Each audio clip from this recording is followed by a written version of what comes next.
যাব হচ্ছে ব্যাংকে টাকা তোলার জন্য। মেয়ের বাবা আমাদের জন্য টাকা পাঠিয়েছে, তার জন্য কিন্তু দুই ভাই বোন রেডি হয়ে চলে যাচ্ছি হচ্ছে ব্যাংকে টাকা তোলার জন্য।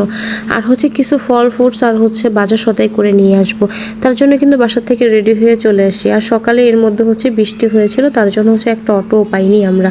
তো অনেক অপেক্ষা করার পরে হচ্ছে একটা অটো পেয়েছি। 1 টাকার ভাড়া হচ্ছে 10 টাকা নিয়েছিল আমাদের থেকে, যেহেতু ওনাদের এখন সময়। ব্যাংক থেকে টাকা তোলার পরে আমরা কিন্তু ফল ফ্রুটস কিনবো মেয়ের জন্য, তার জন্য কিন্তু ফলের দোকানে চলে গেছি। ভাইয়া কিন্তু আমাদের দেখাচ্ছে যে ফলগুলো কিন্তু ভালো হবে, যেহেতু আমার মেয়ে এখন ছোট, এই প্রথম হচ্ছে তাকে ফলের জুস দিব। তার জন্য বলতেছে যে ভালো ফল যেটা হবে সেটাই কিন্তু দিবেন, 10 টাকা বেশি আর কম ওইটা কোনো বিষয় না। ভাইয়া বলতেছে সাত সকালবেলা এই দোকানটা খুলেছি, আপনারা এই ফলগুলো নেন, অনেক ভালো হবে। আর বেশি কোনো কথা না, যেহেতু আমার মেয়ে খাবে বলে কথা। তো ভাইয়া বলতেছে ফলগুলো কিন্তু ভালো, তার জন্য কিন্তু ফলগুলো আমি নিয়েছি।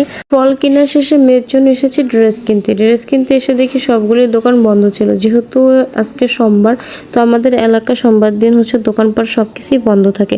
তো ছোট্ট একটা দোকান খোলা ছিল, সেখানে হচ্ছে মেয়ের জন্য সেন্টু গেঞ্জি আর হচ্ছে একটা পাতলা একটা ড্রেস নিয়েছি, যেহেতু গরমের সিজন তার জন্য। তারপর এই তো কেনাকাটা করার শেষে তারপরে এসেছি বাজার করার জন্য। এখানে হচ্ছে মুরগি কিনলাম, পোলাও চাল, বাজার যত কিছু যাবতীয় যা লাগে জিনিসপত্র কিনেছি। ভাই হচ্ছে দোকানদারকে টাকা দিচ্ছে। তো টাকা দেওয়ার শেষে কিন্তু এখন আমার যে সবগুলি হচ্ছে প্যাকেট করে নিয়েছে, এগুলো নিব কিসে। তো ভাইকে আবার পাঠিয়েছে হচ্ছে আরেকটা দোকানে ভ্যাগ কেনার জন্য। তারপর এই তো সবগুলো বাজার একসাথে ভ্যাগের ভিতর ভরে কিন্তু চলে আসলাম বাসার দিকে। তো আজকের মতন ভিডিও এই পর্যন্ত। আল্লাহ হাফেজ, ভালো থাকবেন, আসসালামু আলাইকুম।